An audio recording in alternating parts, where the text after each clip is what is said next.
Congress party అధికారంలో రావటం కోసము 420 హామీలు ఇచ్చింది. అందులో ప్రధానంగా 6 గ్యారంటీల పేరు మీద 13 హామీలు ఇచ్చింది. మహిళలకు, నిరుద్యోగులకు, విద్యుత్ అన్ని సబ్బన్న వర్గాలకు ఒక్కొక్క వర్గానికి ఒక్కొక్కటి.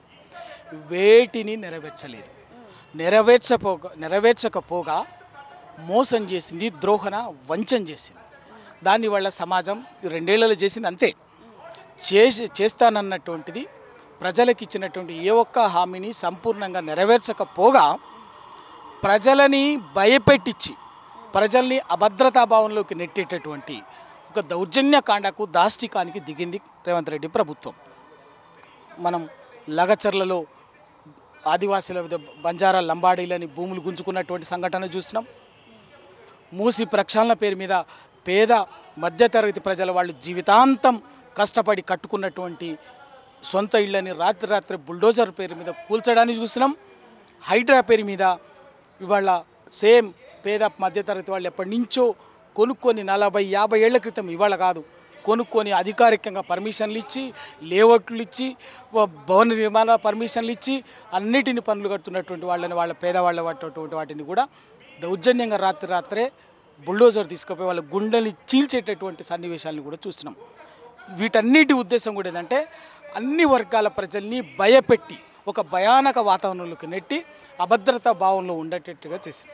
ఇది తెలంగాణ సమాజం గ్రహించి వాళ్ళు 2 ఏళ్లలో వీళ్ళు చేసినటువంటి మోసాన్ని, ద్రోహాన్ని, వంచనని ప్రశ్నించడం మొదలైంది. ప్రశ్నించి తిరగబట్టడం మొదలైంది. ఆ ప్రశ్నించి తిరగబట్టడం మొదలయ్యి తరమడం కూడా మొదలైంది. అక్కడి నుంచి దాన్ని డైవర్ట్ చేయడం కోసము కొత్తగా ఆడుతున్నటువంటి నాటకమే, డ్రామానే రైజింగ్ తెలంగాణ 2047 పేరు మీద నడుస్తుంది. వారే మీకు అధికారం ఇచ్చింది 5 ఏళ్లకండి, ప్రజా తీర్పు ఇచ్చింది 5 ఏళ్ళ అధికారం అప్పచెప్పారు. ఆ 5 ఏళ్ళ అధికారానికి మీరు 420 హామీలు ఇచ్చిండ్రు.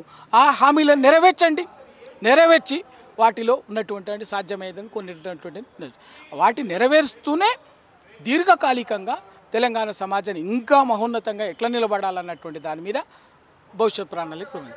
నీవు 100 రోజుల్లో అధికారంలోకి వచ్చిన 100 రోజుల్లోనే ఇవన్నీ నెరవేరుస్తా, కార్యాచరణ మొదలు పెడతా అని చెప్పి ఏవి చేయకుండా ఇవాళ మళ్ళీ కొత్త స్కెచ్ చేసి ప్రజల్ని కొత్త భ్రమల్లోకి ముంచేటటువంటి ప్రయత్నమే రైజింగ్ తెలంగాణ 2047. ముందంటే హామీలు ఇచ్చారు, ప్రజలు ఎన్నుకున్నారు. కానీ ఇప్పుడు ఏంటంటే మనం రీసెంట్గా చూసుకోవచ్చు, బైపల్ ఎలక్షన్స్ కానివ్వండి, కొన్నిట్లో కాంగ్రెస్ పేరే వినపడింది. మరి దీనికి ఎందుకు ప్రజలు ఆదరించారు కాంగ్రెస్ పార్టీని? ఆ ఉప ఎన్నికల్లో, మొన్న జూబ్లీహిల్స్ ఉప ఎన్నికల్లో కూడా మేము ముందు నుంచి చెప్పినాం, స్వేచ్ఛాయుత వాతావరణంలో నిష్పక్షపాతంగా ఎన్నికలు జరగాలని చెప్పేసి ఎన్నికల కమిషన్ పదే విజ్ఞప్తి చేసినాం. నేను కూడా ఎన్నికల కమిషన్ ఒక 20 సార్లు కలిసిన సెంట్రల్ ఎలక్షన్ కమిషన్లో మన తెలంగాణ రాష్ట్ర చీఫ్ ఎలక్టరల్ ఆఫీసర్ అయినటువంటి సుదర్శన్ రెడ్డి గారిని కలిసి ఒక 100 వినతి పత్రాలు ఇచ్చినా. నేను ఒక 20 సార్లు పోయినా, ఆయన కలిసి ఇచ్చినాం. No action. కేవలం ఎన్నికల కమిషన్ అనేది అచేతనంగా ఉండి ఎన్నికల ప్రజాస్వామ్యాన్ని, రాజ్యాంగాన్ని పరిహసించేటట్టుగా జూబ్లీహిల్స్ ఎన్నిక జరిగింది. ఎన్నికల ప్రచారం అట్లనే జరిగింది, తర్వాత పోలింగ్ అట్లనే జరిగింది, మొత్తంగా కూడా అదే జరిగింది. కాబట్టి దౌర్జన్యం, రిగ్గింగ్ పాల్పడి ఆ రోజు అధికారంలోకి వచ్చిందని చాలా దొంగ నోట్లు ఇవన్నీ సాక్ష్యాలతో సహా, ఆధారాలతో సహా అప్పచెప్పినా కూడా యాక్షన్ తీసుకోలేదు. మినిమం యాక్షన్ తీసుకోలేదు. కేవలం దొంగ ఓట్లు, రిగ్గింగ్ తోటి గెలిచి, సరే టెక్నికల్గా వాళ్ళ ఏ విధంగా గెలిచినా కూడా మన దేశంలో గెలిపే. కాబట్టి అందుకే మేము ఆ రోజు కూడా చెప్పినాం, ఇవాళ కూడా చెప్తున్నాం, అది ప్రజల తీర్పు కాదు. ప్రజల తీర్పుని మీరు రాసుకున్నటువంటి సర్టిఫికేషనే తప్ప ప్రజల తీర్పు కాదు. అదే ప్రజల తీర్పు అనుకుంటే ఇవాళ ఎందుకు తిరగబడుతున్నారు? ఈ మూసి బాధితులకు సమాధానం చెప్పండి, హైడ్రా బాధితులకు సమాధానం చెప్పండి. హైడ్రా ఓకే, మరి మీరు గొప్పగా మాట్లాడుతారు కదా, మరి అదే హైడ్రాలో మరి ముఖ్యమంత్రి సోదరుడిది అదే అక్కడే ఉంది కదా, ఇల్లు ఉంది కదా, మరి నోటీసులు ఇచ్చి కోర్టు స్టే తెచ్చుకునేందుకు ఎందుకు వచ్చింది? ఓ పేదోడికి, ఓ గుడిసె కట్టుకున్నటువంటి వాడికి రాత్రి వాళ్ళు లేవక ముందే తెల్లారి ఇంటి మీదకి పోయి బుల్డోజర్ పెట్టి ఎందుకు కూల్చిండ్రు? మరి ఏంది, ఎక్కడ దిక్కది? మరి అదే చేయాలి కదా. నీ మంత్రులు వాళ్ళ హైడ్రాల్లో ఎంతమంది మంత్రులు పేర్లు చెప్పినాం, వాళ్ళందరూ ఎక్కడున్నాయి?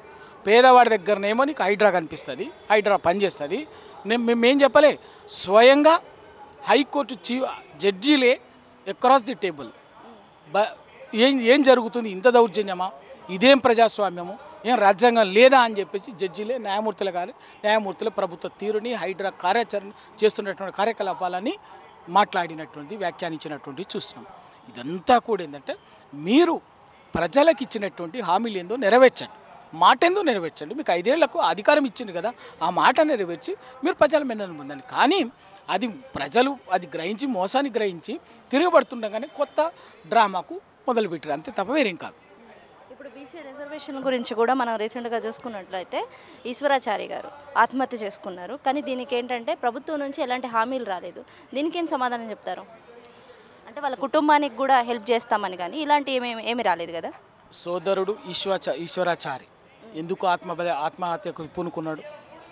కేవలం కాంగ్రెస్ పార్టీ బీసీలకి స్థానిక సంస్థల్లో విద్యా ఉద్యోగాల్లో 42% రిజర్వేషన్లు ఇస్తానని మోసం చేసింది. ఇయ్యలేదు. ఇయ్యకపోగా అక్కడ నల్లగొండలో జనరల్ సీట్లో పోటీ చేసినట్టు ఒక బీసీ అభ్యర్థిని కిడ్నాప్ చేసి దౌర్జన్యం చేసి మూత్రం దాపిచ్చి ఇదంతా చేసి ఆదిలాబాద్ జిల్లాలో ఒక జనరల్ సీట్లో ఒక పోటీ చేస్తే బెదిరిస్తే భయపడి ఆత్మహత్య చేసుకున్నాడు రవీంద్రని. ఇవన్నీ చూసినటువంటి వాటిని కలత చెందినటువంటి ఈశ్వరాచారి ఆవేదనతోటి ఒక సున్నితమైన మనస్కుడు కాబట్టి ఆత్మహత్య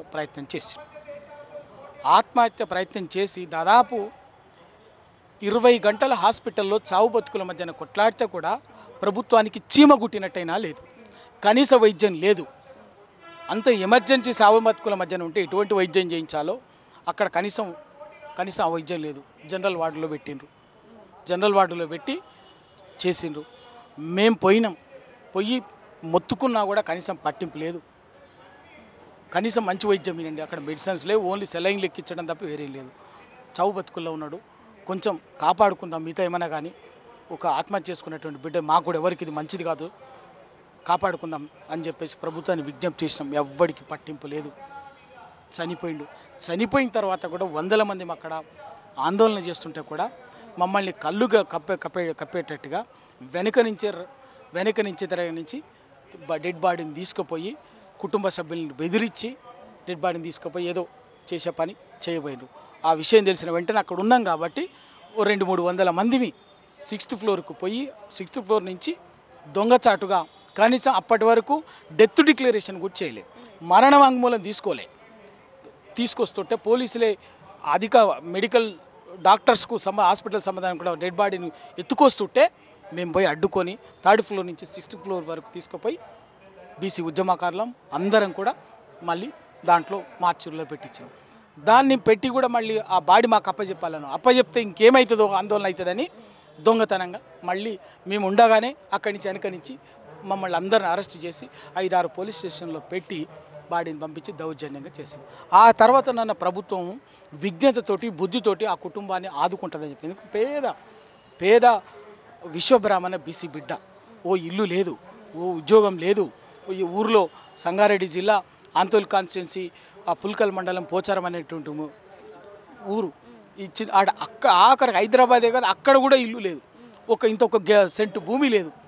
పాప 3 పిల్లలు చిన్న పిల్లలు వాళ్ళని ఆడుకోవాలి, ఆ ప్రభుత్వం ఆదుకోవాలని చెప్పేసి చెప్పినాం, విజ్ఞప్తి చేసినాం. ఎవ్వడికి లేవు. రాకపోగా ఆదుకోవటాన్ని ముందుకు రాకపోగా ఇవాళ ఒక పెద్ద మనిషి ప్రభుత్వంలో కీలకంగా ఉన్న ఒక పెద్ద మనిషి మాట్లాడింది అంటే బీసీ ఉద్యమానికి బీసీ రిజర్వేషన్లకు ఈశ్వరాచారికి సంబంధం లేదు, వేరే కారణాలు ఉన్నాయి, వ్యక్తిగత కారణాలతో మాట్లాడని చెప్పి. ఎంత అవమానం అండి, ఏం సంస్కృతి ఏంది ఇదా మీరు కాంగ్రెస్ పార్టీ మీరు మాట్లాడేది?